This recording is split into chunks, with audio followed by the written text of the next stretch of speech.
Jesús, porque no solamente te has ajustado el tiempo, sino que le hemos ganado un minuto al cronómetro, con lo cual ahora es cuando abrimos el turno de preguntas a la mesa, porque bueno, entendemos que lo interesante de este tipo de jornadas no es la interacción de los ponentes con el público. Entonces creo que tenemos una palabra pedida allí.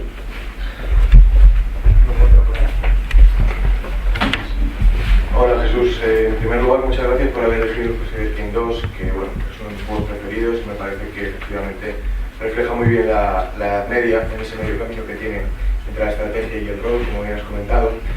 Me suscitan dos preguntas tu exposición. La primera, ¿qué versión has utilizado? Porque es un juego bastante antiguo y que se ha ido actualizando no solo con parches, sino también con expansiones o DLCs a lo largo de los años y que lo han ido nutriendo de otros aspectos también muy comentables, como creo que has dicho en algún momento. Y luego has hablado del método de investigación de Paradox. Yo la verdad es que les tenía en un altar, pero no sé si has leído el último diario del desarrollo que han comentado precisamente sobre el tema de la investigación, y a mí me ha llamado mucho la atención un método un tanto torticero como el que han expuesto, basado únicamente en una lectura de libros y bueno, visitar páginas web. Está en su foro, se puede leer.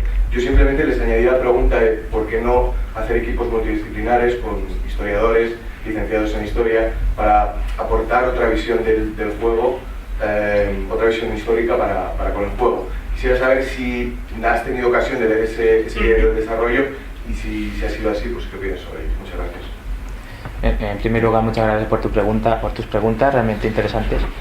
La primera, he jugado al juego base, es la última versión, pero no he jugado a ningún DLC, ninguna expansión, más que nada porque no tengo dinero y no he podido comprar las DLCs, así que si a alguien aquí le sobran unos cuantos eurillos y me quiere hacer un regalo, pues yo estoy totalmente encantado de investigar todas sus otras versiones. Bien. Le echaré un ojo, pero sí, es verdad que se ha ido nutriendo y de hecho es interesante porque un juego que comenzó de nicho ha ido ganando una base de público bastante fiel, bastante importante, hasta el hecho de que el juego con 5 años ha alcanzado hace, no sé si fue un mes o dos, alcanzó su máximo de videojuegos a la vez, lo cual es importante. O sea, eso significa que hay mercado para estos videojuegos y que significa que la gente de verdad aprecia este esfuerzo. Ya digo, solamente he jugado a juego base que te permite jugar con señores cristianos, ortodoxos y católicos, pero no te permite jugar ni como paganos ni como musulmanes, ni siquiera ya hindúes. Pero eso también suscitaría otro debate, porque normalmente esa visión que tienen de otras religiones es más centrada al eurocentrismo, pero tampoco me quiero enrollar. Y lo segundo, sí, es verdad que he visto este foro.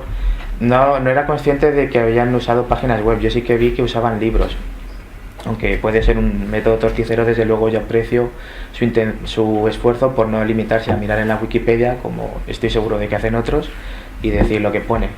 Pero sí es verdad que yo de hace tiempo reivindico la figura del historiador como un profesional, que al fin y al cabo es lo que somos en esta creación de contenido audiovisual, no solamente en videojuegos, sino en películas y series, que sé que muchas veces, si cuentan con apoyo de historiadores, es un apoyo que más o menos preguntarle, ¿esto era así? No, vale, lo vamos a hacer así. Entonces sí, pero eso somos nosotros, los historiadores, los que debemos reivindicar nuestro papel. Los historiadores nos hemos acostumbrado mucho a trinchararnos aquí en la universidad y decir, nosotros lo que hacemos es lo único que vale, lo que hacen los demás está mal, y que vengan aquí a la universidad, cuando lo que tenemos que hacer es salir nosotros a la calle y no esperar que la gente nos venga a buscar a casa.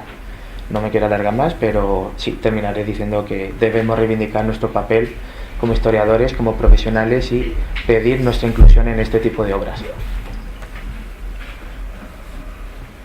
Buenos días.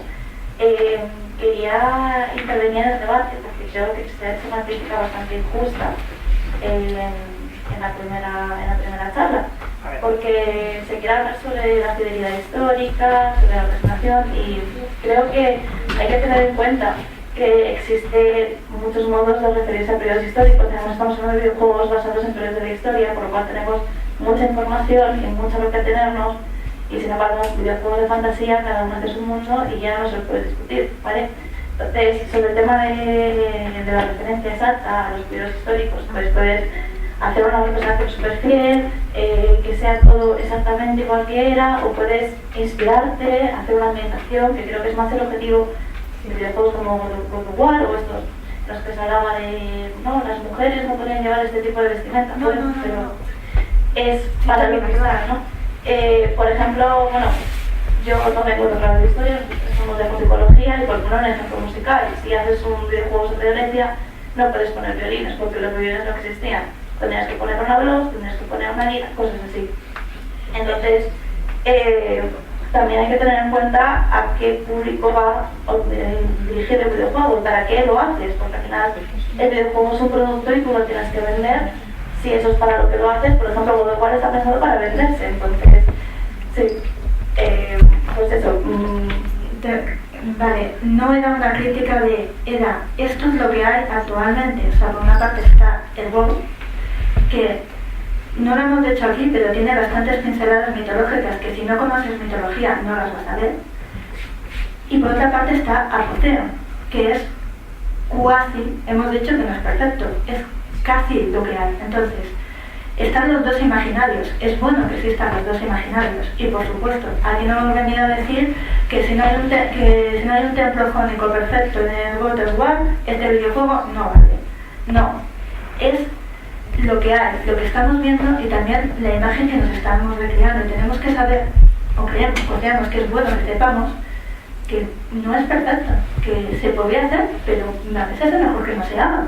Es un poco lo que están diciendo los compañeros, ni falta que hagan. Simplemente decimos que se pueden reconocer ciertas estéticas, ciertas cosas y que no tiene que ser perfecto. En ningún momento nos metemos por esa idea. Quizás si se ha dado esa impresión no va por ahí. Lo sentimos porque no era la idea. Esta es la imagen. A ver, cuando hemos dicho esto no cuestión así, es que al final terminar discutiendo en algunos sitios de es que yo las he visto con minifaldas. No, miren, las películas salían con minifaldas. Nos parece perfecto. A gusto los colores, hemos dicho que 300 casi no salen desnudos y no hay ninguna persona que se haya fijado, ¿vale? Era así, hombre, por las teóricas griegas no se les aparecen desnudos combatiendo, pero realmente en Grecia cuando iban a combatiendo iban desnudos. ¿Es malo? No, pero si sabemos de dónde viene, por qué viene y cuál es realmente la imagen que estamos vendiendo, mejor. Y por supuesto, sí, nos encanta Kratos, nos encantan las imágenes maravillosas, imposibles de escultura, de arquitectura y no estamos para nada en contra de ello. Sabemos que tienen unas funciones, como está diciendo nuestro compañero, y obviamente todo va orientado a que el producto sea jugable, a que la experiencia lúdica sea lo más agradable posible en el sentido de que nos tiene que gustar, o simplemente decimos de que hay representaciones que se ajustan más a nuestra idea de ahora, de lo que tiene que ser. Que no es vale, simplemente es lo que hay. Existe, pero que hay que saber agradecer y que todo el mundo, no todo el mundo tiene una capacidad crítica porque no tiene los conocimientos de saber que eso no es así, que no tiene por qué ser así porque estamos en tu producto, pero nos vamos haciendo un gusto, vamos aprendiendo, vamos adquiriendo unas características de lo que ciertos periodos históricos están con productos culturales y que no todo el mundo tiene esa capacidad para saber que son verídicos, no son verídicos, ni por qué tienen que serlo. O sea, que tampoco estamos metiéndonos ahí que sea. Simplemente intentamos hacer, también el tiempo, el análisis va un poco rápido y da para mucha profundidad, en ningún caso iba por ahí. No, luego que no vamos a criticar, que si no también nos cargamos todas las horas de renacimiento. ¿Tenemos otra pregunta por ahí? Pues yo también voy a meter cizaña, con permiso. Y creo que la pregunta pues, puede abarcar también las tres presentaciones. Es que en las dos primeras presentaciones comentaste sobre la moralidad que hay en el presente, sí, enfrentada a la moralidad que puede haber existido en el pasado, ¿no? Y creo que también se relaciona con la presentación de Jesús, ¿no? Sí. Esta comparativa entre la investigación y el videojuego y si calzamos, ¿no? Y mi pregunta aquí es, en esa ecuación de la moralidad, ¿dónde está el historiador? Es decir, ¿qué pasa con la moralidad y la subjetividad del historiador? ¿Tiene cabida en estos videojuegos? Bueno, primero creo que si todos somos historiadores sabemos que nuestra moralidad se queda aparte cuando estamos detallando un periodo histórico. Yo no me puedo presentar con la moralidad del siglo XXI y hablar de la Grecia clásica. Sería una locura.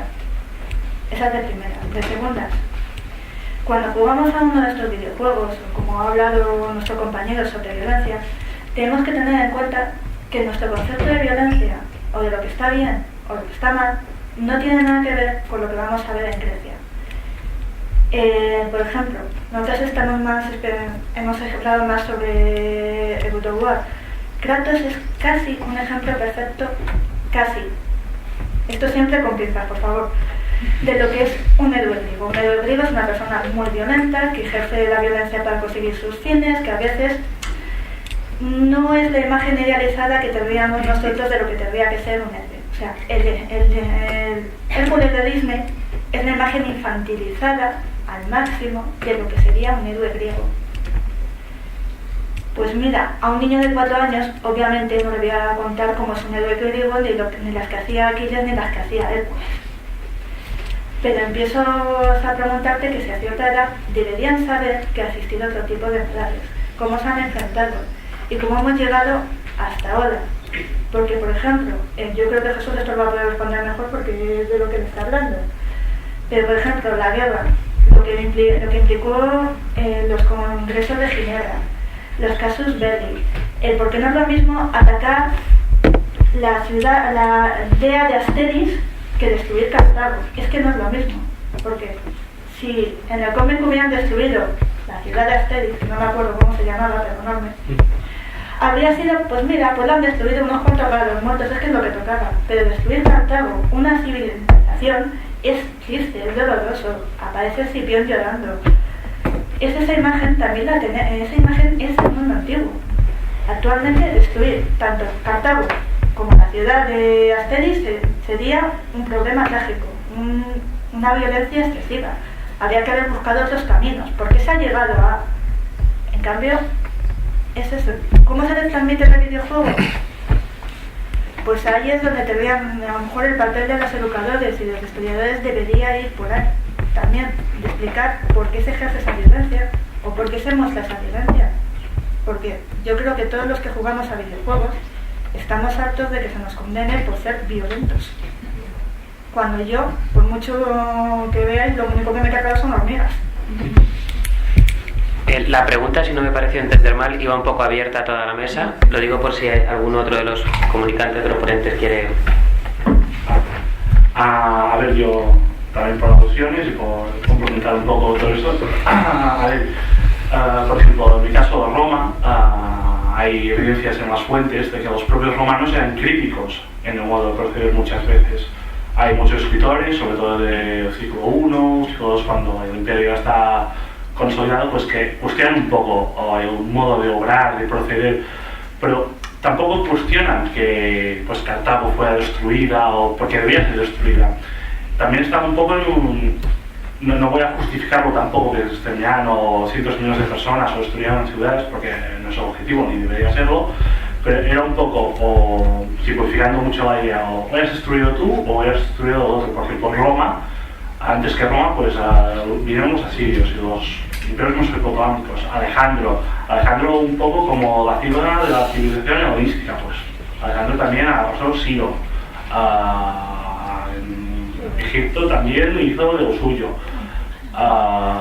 Pero los antiguos eran un poco conscientes que a veces no se preocupaban, digamos, solo de si hemos quitado tantas vidas, hemos matado, sino de qué modo sus actos repercutían en su modo de hacer. Por ejemplo, los romanos pues criticaban un poco durante el debate del siglo I a.C. con las guerras de la República, ¿no? Las guerras civiles, pues tal vez el imperialismo nos está afectando porque hemos destruido un sistema que Polibio, un siglo antes decía que era perfecto, bueno, un sistema de equilibrios entre aristocracia y democracia que en Grecia no se había visto, y hay autores que dicen tal vez esto ha pervertido el sistema, pero no porque hemos matado a miles de personas, sino un poco daños colaterales, no sabría cómo llamarlo, critican eso. Los romanos iban un poco de sus valores morales, de que eran prácticos, de que eran honestos. Claro, un poco si tú no defendías a tu aliado, eras deshonesto, pero a veces esto implicaba pues, matar a millones de personas. Y esto visto en la perspectiva del siglo XXI o XX, después de la Segunda Guerra Mundial, para poner un ejemplo, antes de la Segunda Guerra Mundial había ejemplos históricos como Sain, él no hablaba del imperialismo romano, pero Augusto es el ideal, los César son el ideal de gobernantes justos, tolerantes, bueno, tolerantes tampoco, pero eran los populares, ¿no? Los que están a favor del pueblo. Figuras como, ahora me saldrá, el creador del primer Reich, alababan a César. Después de la Segunda Guerra Mundial, todo esto es desechado, incluso desde la universidad. Se critica César, se critica Augusto, se critica todo esto. Porque viene pues, un antimilitarismo y el imperio, todo lo que tiene truco este militar o imperialismo, pues es negro, esto es dañino, todo esto es negativo. Y esto incluso ahora todavía se está revirtiendo un poco este efecto de considerar el militarismo y el imperialismo pues, de la antigüedad. Vale, todo esto tenemos que reestudiar un poco, ¿no? Con precaución siempre, pero hay cuestiones morales. Y esto de decir, ahora de algo que no a veces está todo el mundo de acuerdo, pero decir que todo historiador es 100% objetivo, yo no lo creo. Es que tenemos unos filtros personales. Y un personaje tiene luces y sombras, no sé, un poco para decirlo. Sí, pero procuremos no entrar en ese debate, que creo que todos los estudiantes de posgrado, de grado y todo eso están... Pero como personas, yo creo que ya no historiadores, como personas ya está. Evidentemente, sí, pero... Y como jugadores. Por no en... Pero son todos los estamentos. Es que intentar despojarte, es lo que quieras. Ya está, hemos superado. Esto, como se cumplía hace poco el aniversario del 15M, cuando veis que alguien haga así, cambiamos de tema. Hay otra palabra por ahí. Quería hacer una pregunta a Jordi sobre la evolución histórica que han tenido los videojuegos, poniendo por ejemplo uno que has mencionado, de Total War, por ejemplo la saga, de la evolución un poco de la importancia que han tenido, en este caso la empresa que desarrolló el juego, que es Creative Assembly, si no me equivoco, a la hora de darle mucha importancia a los detalles históricos de sus videojuegos. Por ejemplo, el juego el primer Total War, que no sé si salió en 2003, 2002, por ejemplo, por primera vez se podía ver las tácticas militares de los romanos o de los pueblos griegos. Pero por ejemplo, ahí se criticaba mucho cuando tenían que rellenar el típico hueco. Por ejemplo, aquí en España, como que los españoles íbamos en plan como vestidos de toro, entonces eso, pues fallos históricos. Entonces es como que ha habido más demanda en los últimos años sobre dar más importancia a esos detalles históricos, y podemos ver la evolución del Rome 2 Total War o el Attila, que se ha dado ya importancia a destacar cada pueblo, y gracias a eso se da un poco a conocer pues quién habitaba en la península ibérica, lo podemos ver en estos juegos, o como la diferenciación entre los pueblos griegos. Pero también se ha dado de que ahora es gracias a una comunidad que posiblemente yo creo que son expertos en historia, en internet, que gracias a ellos se ha conseguido trasladar lo que hay en los libros, por ejemplo los libros de legiones romanas o las diferenciaciones entre legiones o pueblos bárbaros en modo de modificaciones, ¿no? Los más conocidos mods, trasladarlos al videojuego. Entonces, una pregunta sería si, por ejemplo, gracias a una demanda sobre un consumidor de juegos de historia, se podría podría mejorar en calidad este tipo de videojuegos, llegando a ese punto. A ver, intentaré ser simple. Yo creo que sí que hay una demanda general, porque se ve una evolución, yo creo, en positivo. Yo creo que ha mejorado su modo de hacer trabajo, su método de investigación, porque no solo Creative Assembly, creo que es el Assassin's Creed, por ejemplo, sí que ha sido un poco alabado entre historiadores, de que hay buenos métodos de investigación. Por ejemplo, tenemos el ejemplo que ha dicho antes del compañero, del Paradox, que yo también creía que trabajaban bastante bien, y después viste post y fue un poco un vale. Pero es algo que a veces podemos temer, que es que el historiador no es parte activa en este trabajo, o es parte activa de segunda mano, segundas fuentes. Y por ejemplo, como has dicho tú, yo creo que lo que hace que todo esto entre en valor ahora son los mods. Es dar la oportunidad a las comunidades de jugadores que tienen esa demanda que las empresas como Creative, Paradox o otras pues parecen absorber en gran medida, pero no llevan esto a un extremo. Pero los mods sí permiten, y la empresa da esta puerta abierta porque ahora son legales.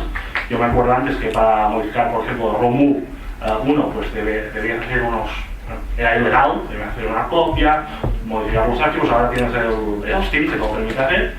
Y las comunidades pues están democratizando todo esto, dando acceso a mejor conocimiento, a mejores detalles que ponen en relieve el valor histórico del juego.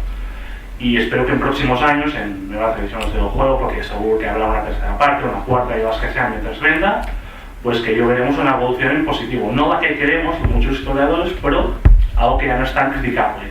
O es criticable en medida que mejora todo esto. Y que tenemos que tomar, como ha dicho también el compañero, pues salir nosotros a la calle. No podemos esperar que vengan aquí a buscarnos cuando muchas veces los criticamos, porque este juego es inexacto, esto no sé qué es esto. Porque muchas veces yo he encontrado historiadores que hacen esto. Y tal vez implicarnos como modes, pues puede ser una alternativa. ¿Puedo intervenir un momento? Yo creo que en parte todo lo que estamos hablando en este caso también tiene que ver con la madurez del medio, sí, y con la técnica. Que ahora esta técnica permite incorporar todos estos saberes que antes era imposible, no era necesario, entre otras cosas, porque no daba para más el medio, y que ahora se lo permite. Y sobre todo creo que es importante lo que has dicho, la comunidad. El hecho de que a partir de la media de los 90 ciertas empresas permitieran que se pudieran modificar parte de sus contenidos ha llegado que cada vez se abra el público y todos esos intereses, con lo cual se van incorporando. El público es muy diverso y hay gente de todo tipo de estudios. Yo vengo de arte, vosotros sois más historiadores, gente que tiene más conocimientos técnicos, gente que viene de muchos medios que ahora se están sumando. Sí, la división de la universidad es la democratización. Yo creo que ha sido la mejor idea, con lo cual ganamos todos. ¿Ha habido la palabra pedida? Bueno, yo quería volver un poco sobre el debate. Bueno, hay algo que se ha comentado al hilo de la crítica a Cold War. Y yo quería, no defender porque no ha habido ningún ataque, así que yo no tengo que defenderos de nada, pero sí que traer un poco de relieve esta imagen, ¿no? Y aún Europa, que es el Occidente, que es el mundo de los juegos, se porta muy bien con Grecia, porque yo voy a barrer para mi casa, ¿no? ¿Qué imagen se establece realmente de Grecia? No tiene que ser un juego histórico porque es un juego fantástico, porque la fantasía puede justificar cierto tipo de cosas, y me refiero a Oriente. ¿Cómo es Oriente en los videojuegos? Como es Grecia, como el siglo XIX quería que fuera. Tenemos el siglo XIX pegado como una lata aquí al hilo que está Futurama, el bichito se ve reflejado ahí como, efectivamente, y lo tenemos tan pegado que no nos damos cuenta, pero a partir de los videojuegos como no, es que es un videojuego fantástico, por supuesto, y de hecho lo mejor que tienen los videojuegos fantásticos son las arquitecturas, imaginadas, es maravilloso, pero ¿qué imagen se da? La que se quiere, la que todavía estamos heredando de esa Grecia de cremita, y bueno... Era una idea muy el tiempo que era, no por supuesto, por ejemplo lo de 300, en 300 que es un punto hacia audiovisual que salta ese cambio, cómo se representa, bueno, a partir del cómic, sobre todo a lo mejor la película, no sé aquí todo el mundo si está verso en el cómic, que es prácticamente un calco. Queremos imponer esta idea de que Occidente, claro, lo bueno, los griegos son los nuestros. Exacto. Y cómo ponemos a Oriente. Los democráticos que se enfrentan a unos persas orcos. Claro, yo ahí, si me permitís, quería hacer una pregunta un poco a toda la mesa, ¿no? Porque estáis hablando de cómo debieran incidir los historiadores en la producción de este tipo de productos, si debiéramos colaborar, ¿no? Supervisar, salir a la calle. Bueno, esto es más o menos fiel, pero a mí lo que me preocupa, o al hilo de esto que estamos hablando, es el efecto que tiene este tipo de productos audiovisuales a nivel ideológico, es decir, esas defensas del imperialismo, esas defensas de las relaciones vasalláticas, la discriminación de Occidente, ¿no? ¿Hasta qué punto el consumo de este tipo de productos mediáticos no es hacerle juego a la cultura dominante, no es embeberse, empaparse de esa ideología neoliberal, ¿no? ¿Hasta qué punto puede existir un marco de resistencia ante este tipo de narrativas? Es una buena pregunta. La cuestión es que si tú tienes un conocimiento de lo que te están vendiendo, sabes lo que te están vendiendo. 300, a mí me gusta el cómic, a mí me gusta la película, pero sé lo que me están vendiendo. No quita lo uno, lo otro. Y lo punto no quita lo otro. Hay gente que no sabe lo que hay debajo de 300. De hecho, El fantasma de Esparta, el espejismo espartano es un fenómeno que existe desde el siglo XIX, es una exaltación de Esparta. Y en 300 se ve los últimos recovecos de ese espejismo. Lo que pasa es que, ¿cómo nos lo han vendido? Explica lo que es eso. El espejismo espartano, perdona, entender un poco lo que está hablando. Es la imagen que tenemos todos de Esparta. ¿Qué es Esparta? Los 300. Ya hay más, no hay más. Esparta tiene un mito histórico que son las Termópilas, y todo lo que hay antes o todo lo que hay después es algo que hay en Esparta. Pero no les preguntes cómo se ha llegado a las guerras médicas, qué edad realmente tenía Leónidas, qué pasó después de las guerras médicas, por qué hemos llegado ahí, por qué tuvieron que ir a las Termópilas y no a otros sitios. Son muchas cosas, aparte de la sociedad espartana, con los filotas, con todo, hay todo un mito que se empiezan a desaparecer. En el caso de 300 es curioso porque Irán protestó a la embajada alemana estadounidense de que estaban haciendo guerra política con esa era propaganda de la casus belli de Estados terrible. Unidos en aquel momento. Era una imagen de lo que era Oriente que es que si tú no sabías o tenías una idea de lo que era más o menos Oriente en esa época, podías asustarte. O sea, los malos, es que entre que estaba Jerjes con la imagen que terminó siendo en España, porque eso solo fue en España, siendo la Drag Queen solo se vio en España, por cómo hicieron la traducción. En el resto del mundo se oye todo lo que dice Jerjes después, y Jerjes está soltando algo que es importante en el mundo griego: vais a desaparecer, no sois nada. Y si no sois nada, o sea, si yo os hago desaparecer de los libros de historia, da igual lo que hayáis hecho, porque no sois nada. Sí, bueno, no sé si quiere decir algo. Si me dejáis, yo hablo. Sí. Vete esa sección. Me voy a mover un poco, que si no parece que estoy aquí un poco en el exilio. Vale. Antes de dejarte un momento la palabra, muchas gracias. Sí, me parecería muy interesante esa pregunta que acabas de plantear. Es verdad que los videojuegos, como cualquier medio, no son inocentes. Nosotros en España también, especialmente en el mundo universitario académico, está la idea de que los videojuegos son cosas de niños. ¿Y cómo va a ser propaganda política algo que es un juego de niños?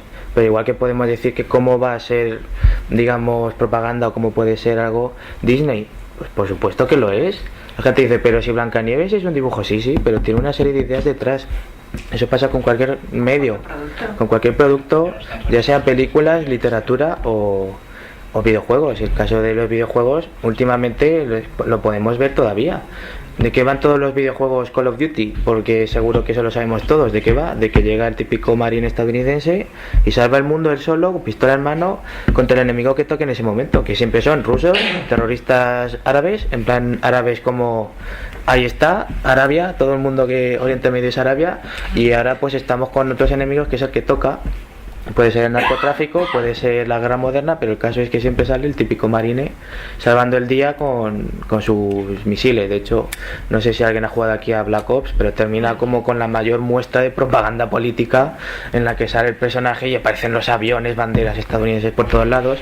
Si alguien no ve aquí un claro ejemplo de propaganda estadounidense proimperialista en su cara, pues necesita urgentemente gafas, ojos, necesita ojos. Entonces sí, nosotros también un poco como historiadores debemos denunciar un poco esto, que no es inocente, y nosotros tenemos una historia, un bagaje cultural, una cultura que nos permite ver lo que nos estás vendiendo, pero hay gente que no tiene esa cultura y ve 300 y lo ve como normal y no ve que le están clavando también más propaganda. Aquí voy a hacer un pequeño inserto de lo que estamos hablando y que tiene nuestra compañera, hablará más después. Es la idea que nos soltó, y ahora dejamos a un chico que le está con la mano para hablar. Es un concepto que viene de Grecia, que es la kalos triagatos. Básicamente es que lo bello es bueno y lo feo es malo. Entonces, en muchas de estas representaciones, nosotros como héroes somos lo que en ese momento se considera bello, se considera bueno, que es lo que por eso poníamos el héroe de Disney. No es que tengamos un especial odio, porque es un buen juego, pero representa, sirve de ejemplo. las representaciones en 300, y ahora saltamos un poco de videojuego, pero el cómic con tanto la película era genial en ese aspecto porque es que no escondía en ningún momento lo que estaba haciendo. Todos los 300 eran unos maromos estupendísimos. ¡Viva Fassbender! Vamos a hacer la gracia que no lo hemos sacado. ¿Quién era el malo de los griegos? El contrahecho. ¿Cómo presentaban, que es como ha dicho mi compañera, orcos feos, malos? ¿Cómo representan a lo mejor lo típico de los árabes malos, todos con las barbas, ahora que son los que fuman porque está mal visto que se fume, con lo cual tú ya vas asociando? Y nos educan, tanto a nivel de imagen, a nivel de discurso, en todas estas cosas. ¿Cómo podemos evitarlo? Quizás teniendo conocimientos y haciendo crítica. ¿Puedes disfrutar de estos productos culturales? Claro, yo disfruto como una enana, pero soy consciente de lo que me intentan vender. Además hay una discusión ahora, también otro videojuego que sería para hablarlo posteriormente, por ejemplo, de Division. De Division es brutal la ideología que tiene detrás. Y la crítica de todo el mundo, no me habléis de política en los videojuegos, que aquí no tenemos que meter esto. No, perdona, cualquier producto cultural es político. Entonces, deberíamos de saber que podemos disfrutar de ello, sí, pero deberíamos de ser conscientes, justo tener, como nos dice un compañero, el espíritu crítico, tanto como creadores, productores, como historiadores, como consumidores también, como ciudadanos, que al final justo estamos. Por eso a lo mejor nosotros hacemos un poco de hincapié en la versión educativa, que se puede utilizar de esta vertiente para ver, analizar, que el ocio nunca, cualquier producto, los libros, porque no es inocente, porque traduce la ideología de quién lo ha hecho, del periodo, del momento histórico de quién está, o de dónde se vive, quiero decir, dónde se ha realizado ese producto. Bueno, vamos a pasar a las dos últimas palabras que tenemos pedidas. Voy a pedir concreción, no tanto, bueno, vamos a hacer una tercera. Voy a pedir concreción no tanto en las preguntas, sino en las respuestas de los ponentes. Nos emocionamos un poco. Sí, para no meternos mucho en la hora de la comida. Bueno, en primer lugar, muchas gracias por las ponencias. Tenía una pregunta dirigida más a Jesús y otra más a Jordi, intentaré ser breve. Jesús, en el Crusader Kings, una de las últimas actualizaciones, no recuerdo cuál, introduce una nueva mecánica de juego que son los consejos de vasallos, de nobles por debajo del jugador, que de alguna manera se introducen para simular esa política pseudo-vasallística. Entonces, todas las decisiones o muchas decisiones trascendentales del jugador tienen que pasar por ese consejo. La comunidad de jugadores, por lo que tengo entendido, se ha quejado bastante porque eso es una cortapisa muy importante a la hora de la experiencia del jugador. Pero hasta qué punto en la realidad, o circunscribiéndolo al marco de la península ibérica, existieron ese tipo de órganos e instituciones, y hasta qué punto tenían trascendencia en la toma de decisiones de los señores. Y luego, ya más dirigido a Jordi, con el tema de la representación de la violencia, yo creo que estamos un poco acostumbrados, al menos yo, con la narrativa épica de las batallas muy hollywoodiense, ¿no? El encuentro del choque de ejércitos, los muertos, los miembros que caen, la sangre, todo. Entonces, no sé hasta qué punto esto era realmente así, si los choques de ejércitos había tanta violencia como se representa, y la violencia realmente se daba una vez consolidada la posición del ejército ganador, ¿no? Con lo que en un videojuego es simplemente una pantalla que, a mi punto de vista, es terrible, de terminar a toda la población, liberarlos, esclavizarlos, ¿no? Y hasta qué punto la violencia pertenecía más al vencedor y no al choque de los ejércitos, o de... No sé si me estoy explicando bien. Vale, pues. Bueno, pues respondemos en el orden en el que han sido formuladas las preguntas. Intentaré ser breve. Lo primero, me estoy muy contento porque las preguntas están siendo estupendas, me encantan todas.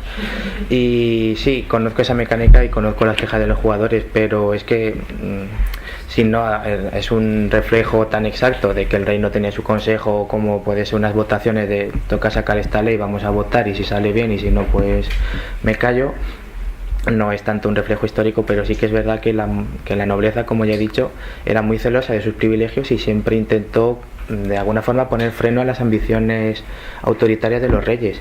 La Edad Media, más o menos, aquí al menos en la península ibérica, termina con los reyes católicos que, después de una serie de guerras civiles con los nobles, han conseguido por fin minar su autoridad, pero tenemos el ejemplo de Inglaterra, en la que los nobles siempre siguieron una política mucho más autoritaria con el rey, hasta el punto de llegar a rebelarse en las guerras de los barones, en las que básicamente son los señores ingleses rebelándose contra su rey y obligándole a firmar tratados como la Bill of Rights, la carta esta de Declaración de los Derechos, diciendo que el rey va a ser una figura limitada y le van a poner ellos el límite.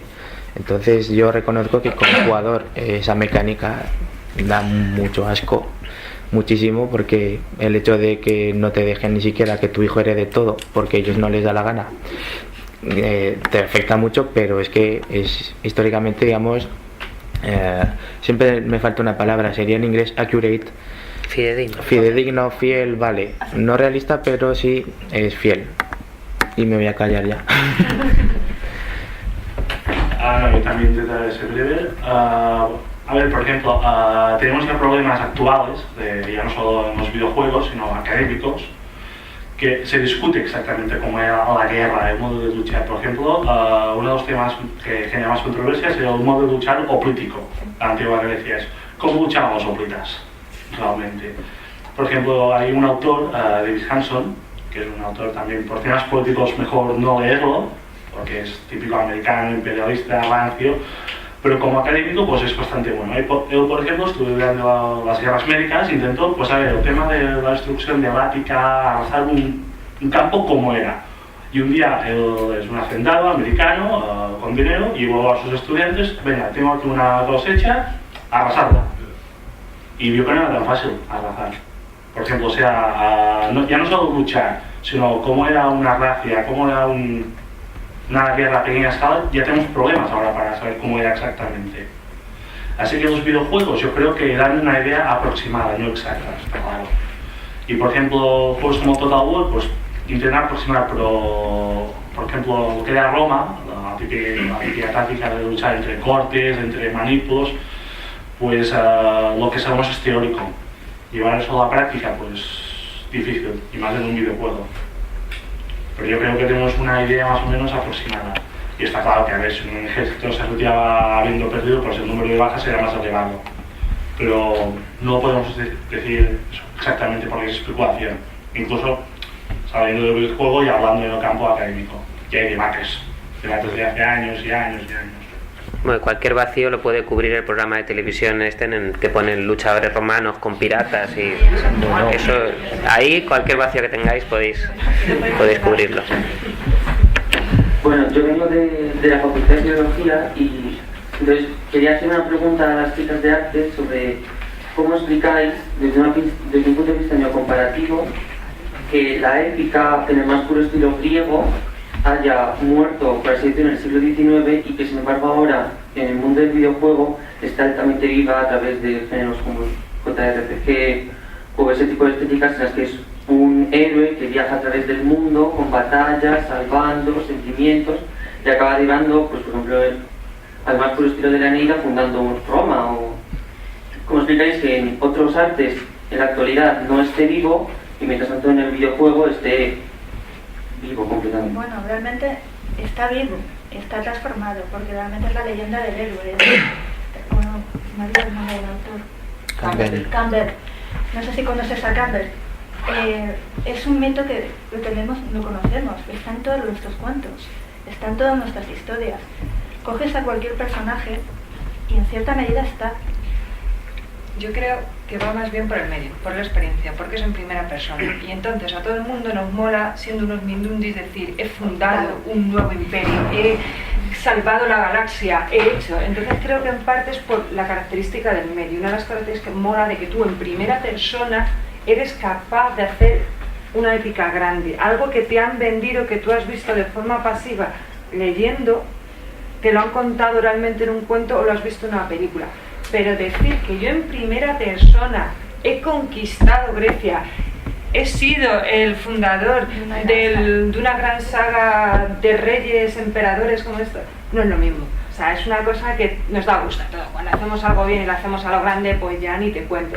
Creo que en parte iría por esa, por esa parte, por cómo es el medio, que nos permite una experiencia directa más o menos, de participar de algo que nos han contado siempre, que además es una historia de los de arriba, de los grandes, de los vencedores o algo así en parte. No sé qué opináis vosotros.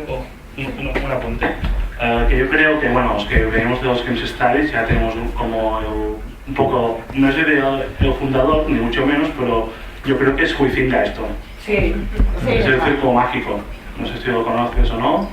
Es un poco a través del juego, pues experimentamos esto, un niño que hace soldado y es todo esto llevado a un otro nivel. También tiene que ver con lo que dice Sutton Smith ahí, lo de las retóricas del juego, y va enlazando las dos. Huizinga viene a decir que la cultura está basada en el juego, aprendemos jugando en parte. Entonces, también el juego es, según el tipo de juego que se dé, es un reflejo de cómo es la cultura, que es lo de las retóricas culturales que Brian Sutton Smith amplió. Y una de ellas es la guerra, una de ellas es esta idea de épica, y entonces esta sociedad vuelve un poco, una de las gran retórica de la que es preeminente, podría también relacionar esta idea de por qué vuelve esa idea de épica. Porque necesitamos héroes. Necesitamos héroes. Llevamos contando la misma historia desde que somos hombres. Vale, pues hay una o dos. Sí. Dos, venga. Bueno, mi pregunta es para Jesús. Has comentado un poco sobre la investigación que han hecho los creadores de Crusader Kings. Imagino que sobre fuentes textuales, pero me gustaría saber si también utilizan fuentes arqueológicas. Y de ser una negativa, ¿no crees que estarían mejor documentados todos los juegos de medieval utilizando no solo fuentes textuales, sino también fuentes arqueológicas? Creo que ningún historiador, ningún investigador sobre, ya sea videojuegos o cualquier otro ámbito, podría desaprovechar cualquier tipo de fuente que tenga a su alcance. Sí, estoy totalmente de acuerdo contigo en que si hubiera una base arqueológica, desde luego todo estaría mucho mejor fundamentado, porque nosotros podemos tener relatos que muchas veces sabemos que están creados ex profeso para darnos una idea posterior, pero luego es en los restos arqueológicos, los restos físicos, donde de verdad tenemos una idea más cercana y más clara de cómo eran. Pero aquí no he encontrado nada de información, pero no creo que haya ningún tipo de fuente arqueológica, puesto que no tenemos una representación ni de edificios ni de apenas ropa. Sí que he encontrado, por ejemplo, la corona del Sacro Imperio, que es calcada, la que he puesto aquí en la imagen, que es la que se conserva en el museo, pero no tenemos una representación física de un castillo, de una villa o de un monasterio o una sede arzobispal. Entonces no te puedo decir que hayan usado, lo investigaré, pero lo más seguro es que no, porque no tenemos esa, digamos, esa muestra.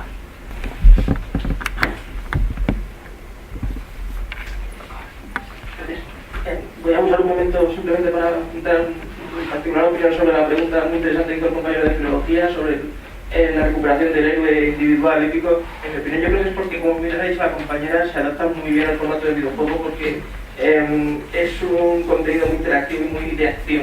Y de hecho reto a cualquiera de los presentes a que busque videojuegos ambientados en la antigüedad en los que la violencia, la acción y la tensión violenta no sea básicamente el mecanismo de diálogo con el jugador, porque fundamentalmente los videojuegos no pueden abusar del diálogo como puede hacer el cine o la literatura, y la interactividad exige acción, y por eso gladiadores, carreras de cuadrigas, héroes o batallas son los grandes presentes.